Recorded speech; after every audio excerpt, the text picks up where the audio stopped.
Hello, everyone. It's a new day and time for some more EverQuest Legends talk. Now, we all know the beta key struggle is still very much ongoing. It's a wild time out there, and no, I'm not going to tell you if I've managed to snag one anyway, but I haven't. But while we wait, we need still to do more preparation. Today, we're diving into foundations of your character before you even think about your triple class combo. You've got to pick a face, and now there's a lot of old school data out there about min maxing your stacks, but I want to talk about how these choices actually will feel for you when you're back in Narath. First off, let's talk about the large races. We're going to be talking about ogres, we're going to be talking about barbarians, and we're going to be talking about trolls. You feel powerful, and you have that slam ability for the extra stun in combat, but navigating dungeons or even group or raid mates can be a challenge overcoming, maybe by the spell shrink being the only way. But you are a literal wall, and which is great for a tank, but tricky for everything else. Alright, so now we're going to talk about these small races. We're going to talk about the halflings, the dwarves, and the gnomes. You can slip through everything, and there are shortcuts to help small races.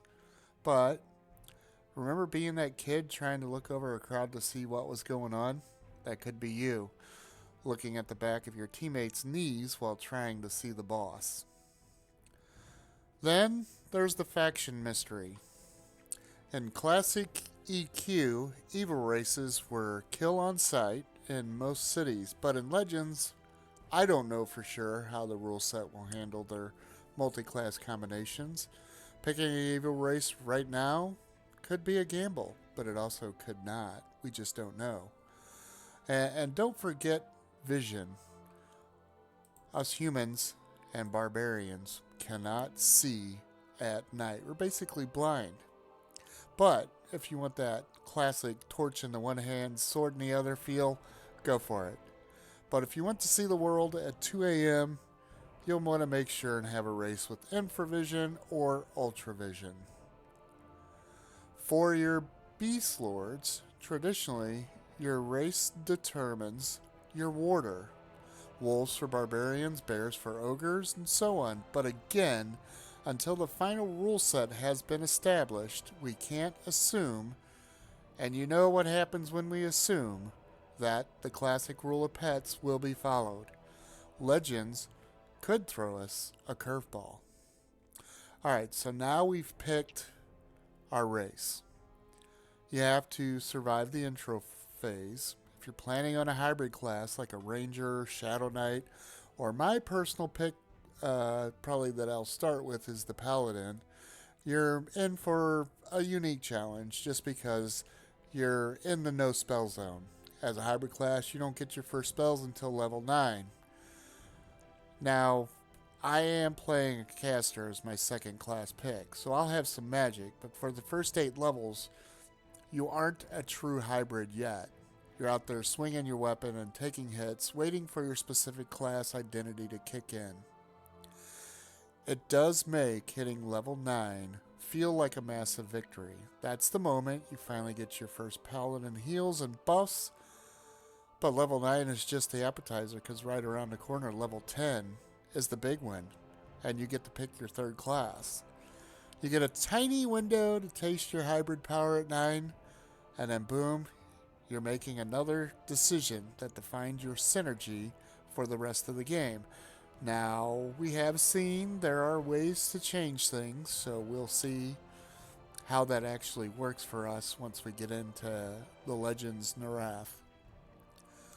But the last thing I wanted to say, and this is the final point of this video, there's a lot of information out there.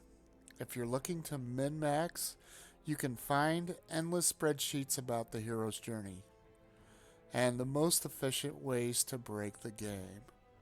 And that's fine. If you want to play that way, I have no problem with that. I may even join with you and help you at some point. But that's not where I'm at. I'm I'm here to immerse myself back into the world of Norath. You know, one rush or one game, no rush, if I can say it. I won't be chasing the min max meta. I want to feel the struggle at level 5, the excitement of that first hybrid spell at level 9, and the mystery of what the world looks like from a new perspective. But play the game how you want to play it. Thank you so much for watching.